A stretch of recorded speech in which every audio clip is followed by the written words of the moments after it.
Bonjour, bienvenue dans la série sur la physique des particules. Donc continuons sur le modèle de Shulov et on a vu l'écriture de la relation de dispersion de F1,1 en fonction des FIJ, grand I, grand J, et en résolvant sous une forme analogue les relations de dispersion F1,2 et F3,J, puis en résolvant par rapport aux fonctions partielles isolées F grand I, grand J,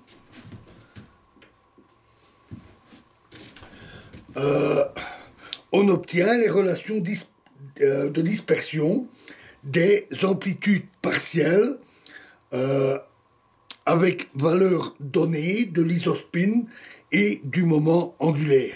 Donc on va avoir F1,1 est égal à 8F carré sur 3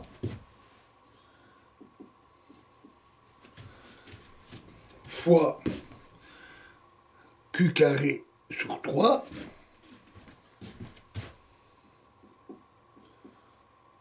plus Q carré sur pi intégrale de mu à l'infini de d oméga prime sur Q prime carré fois imaginaire, partie imaginaire F1,1 sur oméga prime moins oméga plus partie imaginaire F1,1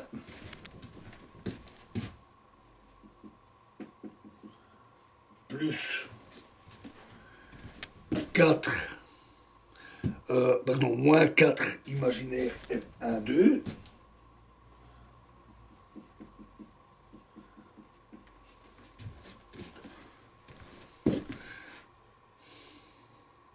moins 4 partie imaginaire F1,3 pardon, moins 4 partie imaginaire F1,3 F3,1 plus 16 partie imaginaire F3,3 divisé par 9 oméga prime plus oméga. On obtient de même F1,3, alors c'est toujours à peu près la même relation, j'écris juste les différences qui d'ailleurs rendra la suite un peu plus claire.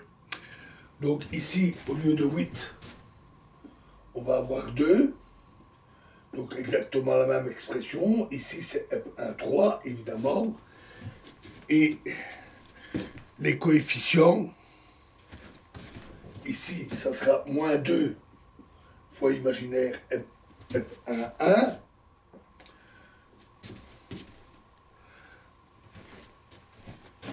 moins une fois F1,3 et 8 plus 8 F3,1 et plus 4 F3,3. De même pour F3,1, on va avoir 2.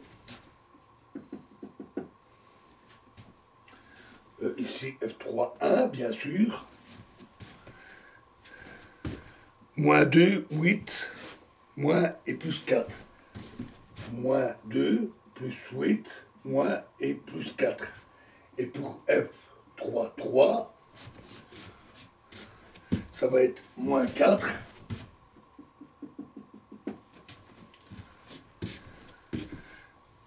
F3,3 évidemment ici, et après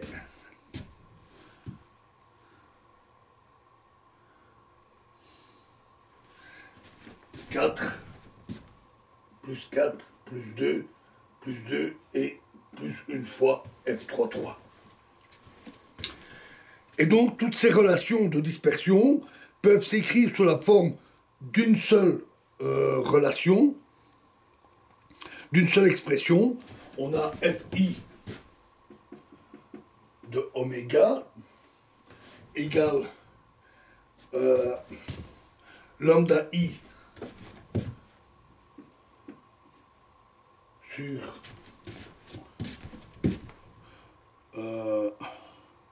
oméga fois Q carré plus Q carré sur pi intégrale de mu à l'infini d oméga prime sur Q prime carré fois imaginaire Fi de oméga prime divisé par oméga prime moins oméga plus AIJ, une matrice, fois F, partie imaginaire de Fj de oméga prime divisé par oméga prime plus oméga. Et I, ici, est égal à 1, 1, 1, 3, 3, 1 ou 3, 3. AIJ, c'est donc la matrice qui se lit directement sur les coefficients ici, c'est-à-dire 1, moins 1, moins 4, CS, 1, moins 1, moins 1, moins 4, moins 4, CS, moins 2,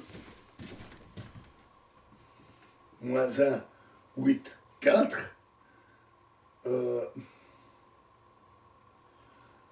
2, moins 2, 8, moins 1, 4, et 4, 2, 2, 1. Et lambda I est... Ah oui, j'ai oublié ici le 1 neuvième, c'était le 9 qui était ici. Et lambda I, c'est 2f carré sur 3 fois le vecteur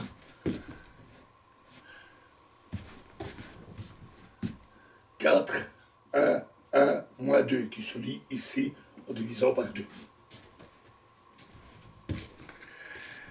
Alors pour transformer ces relations de dispersion en équations, retournons à la condition d'unitarité à deux particules. Donc on fait l'approximation à deux particules. On a alors que imaginaire de Fi de oméga est égal à une certaine fonction k de oméga fois le module de Fi oméga carré.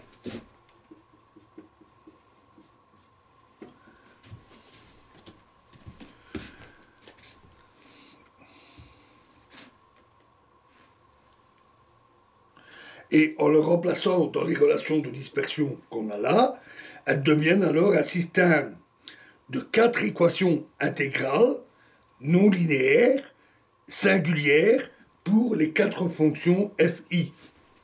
Fi de oméga est égal à lambda I sur oméga Q carré, là c'était oméga, lambda I sur oméga Q carré plus Q carré sur pi intégrale de mu à l'infini de d oméga prime sur Q prime carré fois k oméga prime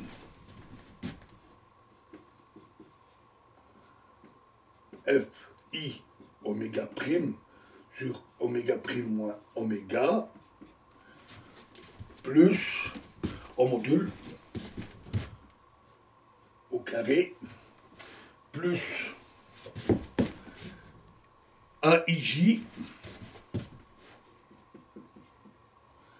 K de oméga prime fois FJ oméga prime carré divisé par oméga prime plus oméga. Alors on imagine bien que 4 équations intégrales comme ça, qui sont non linéaires et qui sont singulières, ne sont pas faciles à résoudre. Il n'y a pas de solution analytique générale. Donc, en plus de l'approximation à deux particules, on va devoir faire certaines hypothèses, certaines approximations, et c'est là que, on verra dans la prochaine vidéo, c'est là qu'intervient le modèle de Shihulov proprement dit. Je vous remercie.